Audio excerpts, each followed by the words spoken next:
La nuance est morte.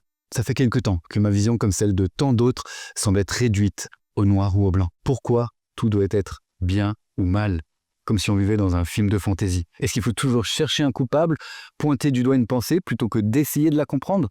Les idées sont figées, classées dans des cases, plus de débat, plus d'interrogation, seulement un jugement immédiat et définitif. Il y a une frontière entre deux réalités, et dans notre monde, il est interdit de marcher sur cette ligne. Il est interdit d'apporter de la nuance. Pourquoi celui qui n'est pas comme nous devient-il un idiot? Et non, ce n'est pas toujours la faute de l'autre si ton couple se brise, parce que devine quoi? Il n'y a ni méchant ni gentil, juste deux personnes qui font de leur mieux. Mais cette vision binaire empêche ceux qui s'aiment de se prendre par la main et de gravir la montagne. À la place, ils restent en bas, à s'accuser mutuellement d'être incapables de faire le premier pas. Je pourrais parler des idées politiques radicales qui prennent de l'ampleur, des individus qui s'isolent et se sentent seuls. Je me sens seul. Et c'est pour ça que je veux combattre ma peur. Non, ce n'est pas la faute des autres si j'ai du mal à leur parler.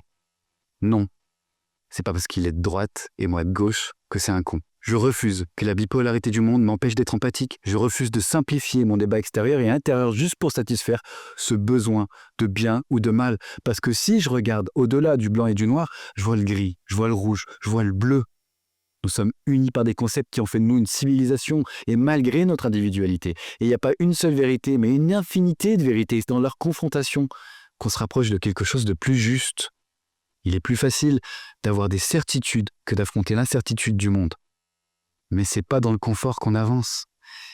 Et si on n'avance pas, on recule, jusqu'à ce qu'il ne reste plus qu'une seule vérité autorisée, jusqu'à ce que toute remise en question devienne une menace.